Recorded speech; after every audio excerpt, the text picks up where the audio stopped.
Alright, so I'm going to show you real quick how to schedule and host regular office hours through Zoom. So we were able to get this through our MCS digital account, and I was able to provide user accounts for those that need them. So if you've gotten an account, you've got an email for it. And if you have not gotten that email, then that means it hasn't been set up yet. So if you know someone that needs it, just email me, sjohnson@ncmts.org, and I'll get them set up. Alright, so once you have received that email, you go to zoom.us, and that will bring you to here. You just click on sign in. Scroll down and sign in with Google. Again, this is with my Google, Moore County Schools Google account.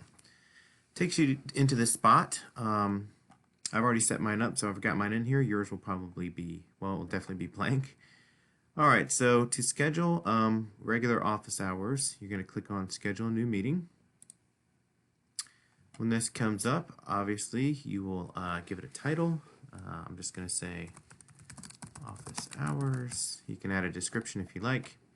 This is pretty straightforward here. You're going to say the first date that you're going to do it. So if you're going to do every Monday at, say, 2 o'clock, you would set on Monday, change it to 2 o'clock. The default here is PM, so do make sure that this is right.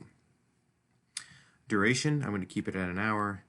Time zone obviously stays the same. If this is a recurring meeting, like if you're going to set it up for every Monday, which is what I'm recommending for diffs, click on recurring meeting, change it to weekly, repeat every week.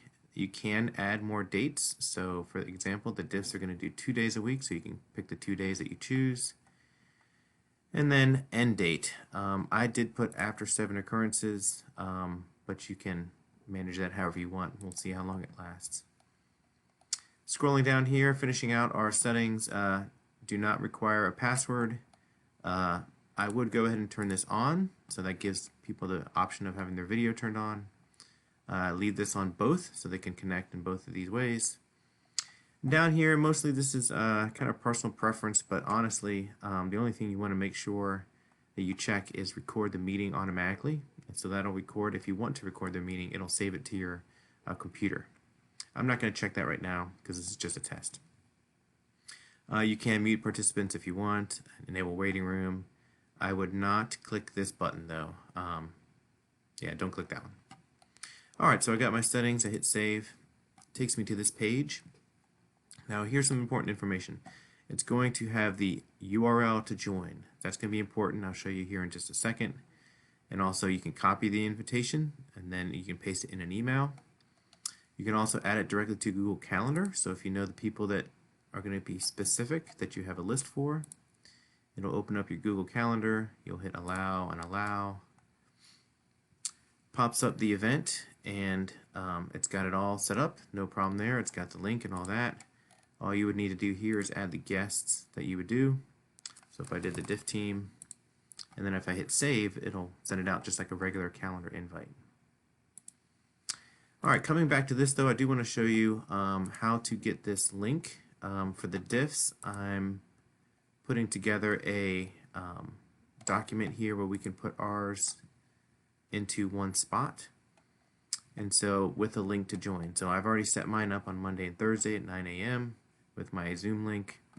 So if I'm a diff and I choose Tuesday, I would take my link here and copy this link, and then in the sheet I would put link to join, click on the cell, and then click on the link button, which typically is up here, but you would find it in here. Paste the link, hit apply. So now when we send this out to teachers, they can just click the links and join in at that certain time. Alright, I think that's it as far as Zoom. Pretty straightforward. When you do start the meeting, you're going to click on start the meeting. So when you log in, you go to meetings. You'll probably have them listed like this. I'm going to click on here just to start. Once the meeting starts, I just want to show you a couple of the options here. Make sure I fix my hair real quick. Oh, my face is huge. Alright, sitting back. So this is, I've got the meeting started. So when you've got participants in here, if you click on this, it'll show who all is here. This is also helpful because then you can click on and off the camera. You can mute people. So if you get any feedback, you can do that right in here. You can mute all or unmute all. Another thing is you can stop your own video. And so there's my profile pic. Aren't they cute? Not that young anymore. Neither am I. And then the chat feature, I want to make sure I show you that. So here, can go in here. And so it's a really full-featured webinar software, and it's free because of the virus. And so it's a good one to take advantage of.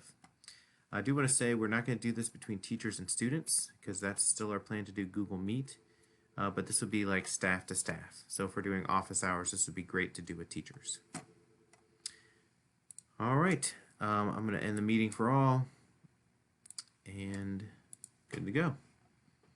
All right, so if you have any questions on that, just let me know and shoot me an email.